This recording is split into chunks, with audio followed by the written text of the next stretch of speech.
Kakatapos ko lang kumain ng pananghalian pero parang naglilihi ako. Ito sa likod ng bahay namin, merong mangga na may bunga. Yan, mababa lang din pero maraming bunga yung. Ang dami, malalaki na tapos hindi siya gaanong maasim. Ayan. So dito ako kumukuha ng mangga kaya hindi na ako bumibili sa palengke. Kahit hindi siya Indian mango, okay lang kasi hindi naman siya gaanong maasim. Ang lalaki oh.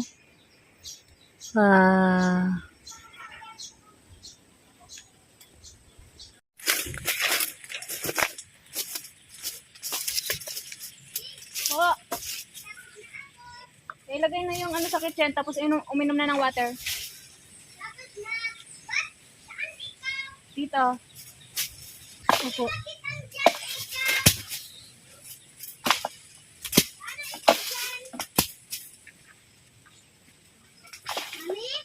Paano ikaw dyan? Dito sa kabila. Kediwa? Dito sa gate.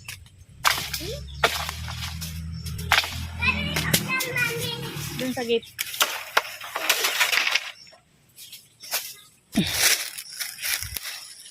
Sakay oh.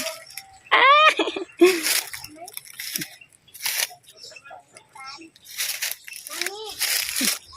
Po. Po.